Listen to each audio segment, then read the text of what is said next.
In a world brimming with childhood wonders, nestled upon the play table in young Timmy's room, stood a brand new company of 25 shining warriors.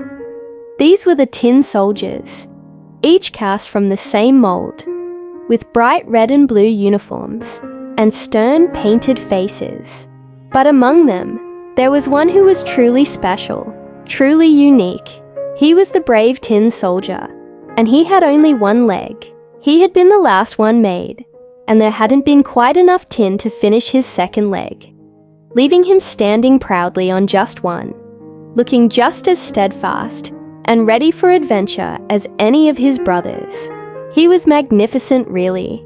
With his gleaming musket held firmly, his eyes fixed ahead, he had just been unwrapped from his paper and placed on the play table, which was a bustling miniature world. There was a grand wooden train, a soft woolly sheep, and most splendid of all, a magnificent cardboard castle with tall pointy towers and shimmering windows. It was from one of these windows that the brave Tin Soldier first saw her.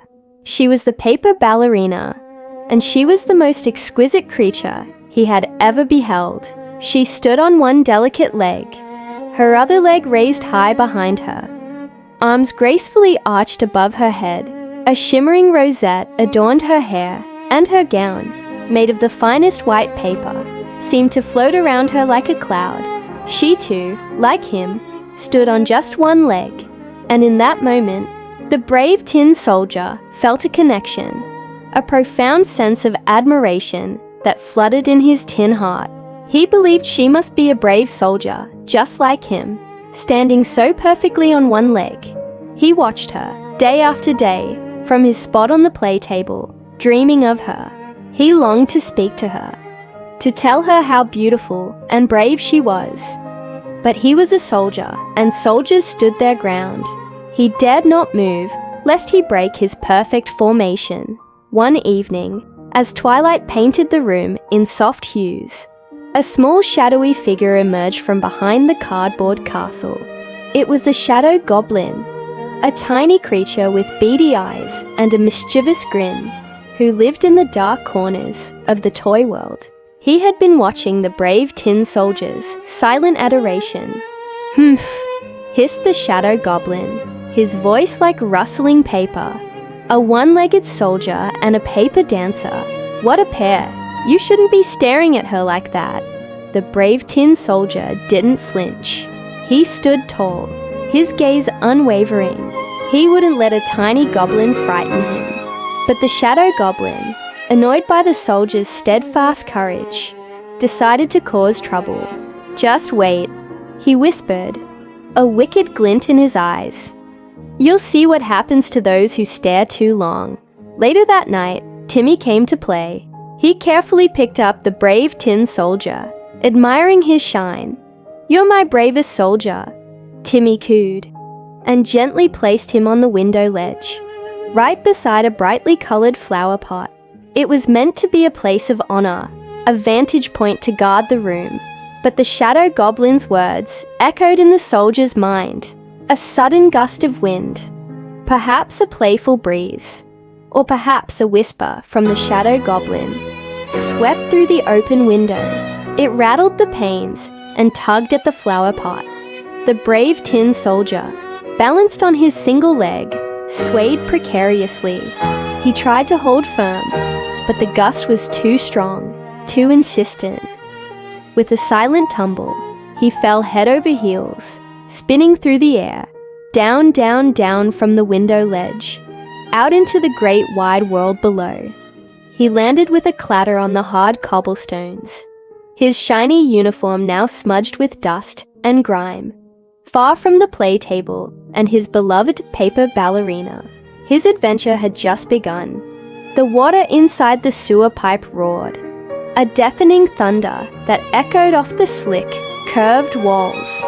His paper boat, now soggy and battered, was tossed about like a fallen leaf in a storm. Utter darkness enveloped the brave Tin Soldier, a suffocating blackness broken only by the churning foam of the water rushing past. He held his rifle tightly, the cold metal a small comfort in the overwhelming chaos. The smell of damp stone and something ancient and unseen filled the air. Suddenly, a new sound cut through the roar of the water, a high-pitched, chittering squeak that grew closer and closer. Two glowing red eyes appeared in the gloom, reflecting the faint light from some distant grate. They belonged to the water rat, a large grizzled creature with sleek wet fur and long twitching whiskers. "Your passport," he demanded, his voice a harsh rasp that scraped against the sewer's din. "Where is your passport?" The brave tin soldier remained silent, his painted face a mask of stoic resolve. He didn't have a passport. He was a soldier, not a traveler. The water rat, incensed by the silence, swam closer, his wake rocking the fragile paper boat violently. "Stop! You shall not pass without a passport," he shrieked, his sharp teeth glinting. But the current was too powerful, sweeping the soldier and his vessel past the enraged rat, who could only watch as his potential toll was carried away into the deeper darkness. The soldier, for his part, felt a small surge of relief, though he knew this was just one peril of many in this subterranean world. The furious current carried him onward, the roar of the water a constant companion. The paper boat, having endured the gutter stream and the initial assault of the sewer, was beginning to fail. It grew heavier, more waterlogged with each passing second, the folds of newspaper softening and starting to come apart. The brave tin soldier could feel it sinking beneath him, the cold, murky water rising over his single boot and creeping up his painted trousers. He stood as tall as he could, his one leg a pillar of stability, even as his vessel disintegrated. He braced himself, knowing the end of his voyage by boat was near. The paper gave way completely, and with a final lurch, he was plunged into the icy, fast-moving water of the sewer river, his paper boat dissolving into a shapeless pulp behind him. He sank like a stone, the weight of his tin body pulling him down into the depths.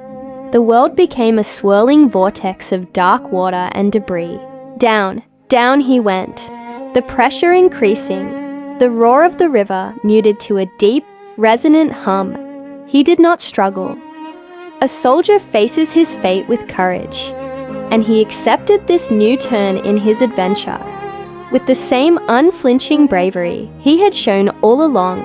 As he drifted deeper, he felt a strange, powerful force take hold of him. It was not the current of the river, but something else, something alive and immense. He was drawn into a dark, cavernous space, and the water around him churned with a sudden, violent spasm. The brave tin soldier found himself in the gullet of a great fish, swallowed whole in the blink of an eye. The world went from the dark grey of the sewer to an absolute, impenetrable black. Inside the great fish, it was even darker than the sewer pipe. The sounds of the outside world were gone, replaced by a strange, wet silence, and the rhythmic, gentle sloshing of his new prison.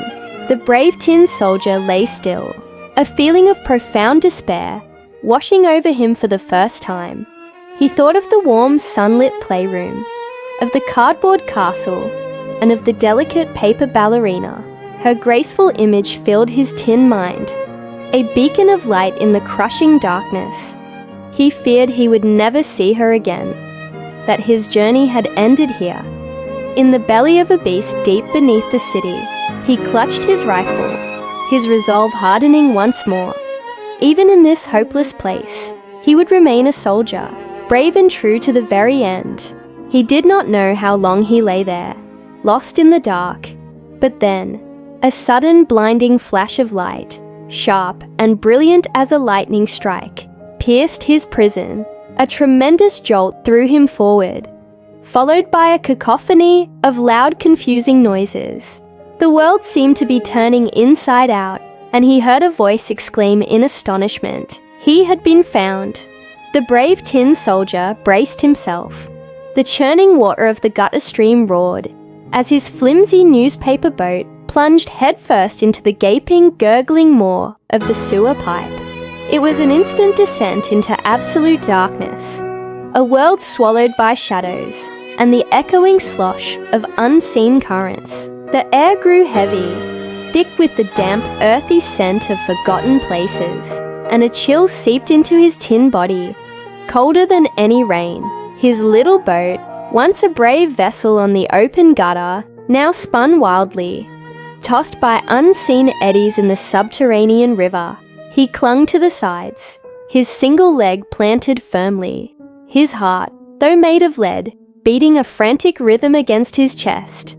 He thought of the paper ballerina, her delicate pose, her sparkling sequin, and a surge of determination pushed away the creeping fear. He must survive. He must find his way back to her.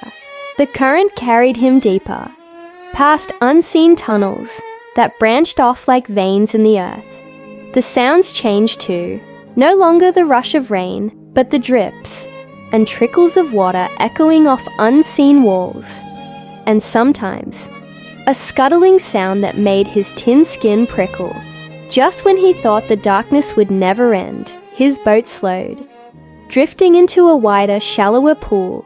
The air here was even heavier, and a pair of small, beady red eyes materialized in the gloom, followed by a twitching nose and long, bristly whiskers. It was the grumpy rat, enormous and menacing in the dim light. "Halt, little boat!" squeaked the grumpy rat, its voice raspy and demanding. "No one passes through my domain without paying the toll. What have you for me, one-legged traveler?" The brave tin soldier stood tall. Despite his trembling, he had nothing to offer. No shiny coin, no crumb of cheese. He was just a soldier, bound by duty and love. He remained silent, his gaze fixed on the rat, refusing to show fear. Even as the creature's sharp teeth gleamed in the gloom, the grumpy rat bared its fangs, taking a step closer. "So, a silent one, are we? Perhaps you'd prefer to become a midnight snack." It lunged, a flash of grey fur and sharp claws. But just as its snout came dangerously close, the current beneath the brave tin soldier's boat suddenly surged, a hidden eddy catching the newspaper vessel. With a lurch, he was swept away, narrowly missing the grumpy rat's snapping jaws, leaving the furious rodent squeaking curses into the darkness behind him. Faster and faster he travelled, the sewer pipe narrowing once more, then widening, twisting and turning like a serpent's belly. He saw strange glowing moss clinging to the walls, and once, a tiny blind fish darted past, a ghost in the murky water. He felt utterly lost, adrift in a world far removed from the play table and the warmth of Timmy's room. His thoughts kept returning to the paper ballerina, a tiny beautiful beacon in his mind, guiding him through the gloom. Suddenly, the pipe opened up. He was no longer in a confined tunnel, but in a vast subterranean cavern filled with swirling dark water. The air was colder here, carrying a faint scent of the sea. His boat bobbed on the surface, caught in a gentle current that pulled him towards a shimmering, almost invisible light far above. He looked up, wondering if this was the end of his journey, if he would finally see the sky again. But before he could ponder it further, a colossal shadow loomed beneath him, a pair of enormous, unblinking eyes, like polished stones, stared up from the depths. Then, with a sudden, powerful gulp, the world turned upside down. The brave tin soldier, his brave little boat, and the swirling water were all sucked into a vast, dark maw. He was swallowed whole, plunging into a new, suffocating darkness, the scent of fish overwhelming his senses, the sound of sloshing water all around him. He was trapped, deep inside a living, breathing creature, and for the first time since leaving the window ledge, a shiver of true despair ran through his tin heart. looked up at the idyllic peace of the playroom, his heart finally still. The reunion was sweeter than he could have ever imagined. The paper ballerina, still perfect in her graceful pose, seemed to gaze at him with a silent, welcoming smile. Timmy, his boy, had placed him in a position of honor right before her cardboard castle. He was home. After the suffocating darkness of the fish's belly and the perilous journey through the sewers, this quiet moment felt like an eternity of happiness. His brothers, the tin soldiers, stood in their neat row inside the toy box. A comforting and familiar sight. The familiar scent of wood, plastic, and Timmy's worn storybooks filled the air. This was his world, the only one that mattered. He stood tall on his one leg, his tin chest puffed out with a quiet pride. He had faced the unknown and returned. But as the afternoon sun cast long shadows across the playroom floor, a sense of unease began to creep into his leaden heart. A shadow, darker than the others, flickered near the fireplace. It was Timmy's younger brother, Billy, a small whirlwind of chaotic energy, who had entered the room. Billy's eyes, wide with a mischievous curiosity that the brave tin soldier knew all too well, scanned the toys. Unlike Timmy, who treated his toys with care and imagination, Billy was a force of nature, a creature of impulse and destruction. He was the reason the brave tin soldier had lost his leg in the first place, carelessly tossed into the molten lead.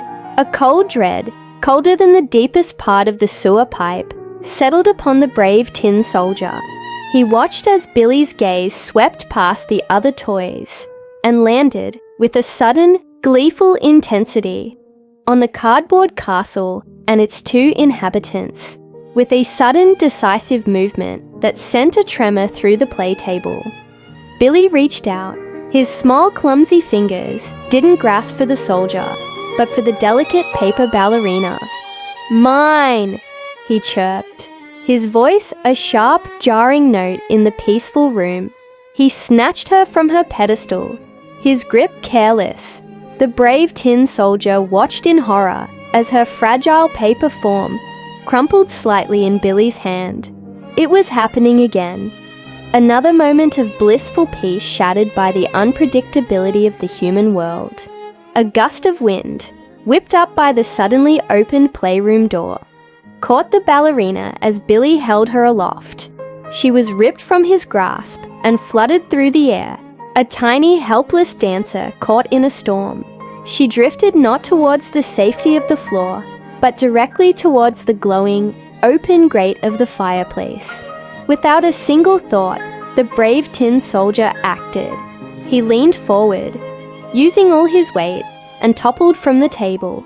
He landed on the floor with a dull, metallic thud, the impact jarring his entire frame.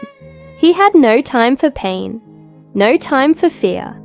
Propelled by a love as strong and unyielding as the tin he was made from, he began to hop, a desperate rhythmic clank, clank, clank across the wooden floorboards. He hopped faster than he had ever moved, his single leg a piston of pure will, his bayonet held forward as if charging into battle. The fireplace loomed, its heat a palpable wave, its orange light dancing menacingly. He could see her, the paper ballerina, resting precariously close to the edge of the hearth, a single spark away from oblivion. He pushed onward, his only thought to reach her, to stand by her side, no matter the cost. He was no longer just a toy. He was a guardian, a protector, and he would face the flames for her. His journey had not ended in the fish's belly. It had led him to this final, fiery test of his bravery. Stood tall on the play table once more, a warmth spreading through his leaden heart that had nothing to do with the sunbeam. Now gracing the window, his gaze, steady and unwavering, fell upon the paper ballerina. There she was, still poised in her graceful dance within the cardboard castle, her single sequin shimmering like a tiny star. A profound sense of peace washed over him. deeper than any he had known before. He had faced the terrifying darkness of the fish, the perilous currents of the gutter stream, and the murky depths of the sewer pipe. But all of it had been worth it for this moment, to be back to see her, to simply exist in her presence. He felt a silent understanding pass between them, a promise whispered on the dust motes dancing in the air, a bond forged in trials and triumphs. His joy, however, was as fragile as the paper ballerina's delicate wings. The door burst open with a childish giggle, and Timmy bounded in, closely followed by his friend, Naughty Nick. The two boys were a whirlwind of energy, their playful shouts echoing through the room. As they began to rummage through the toys, Timmy picked up the brave tin soldier, admiring his gleaming uniform, then placed him carefully back on the play table. But Naughty Nick, with a mischievous glint in his eye, spotted the soldier. He snatched him up, twirling him carelessly in his fingers.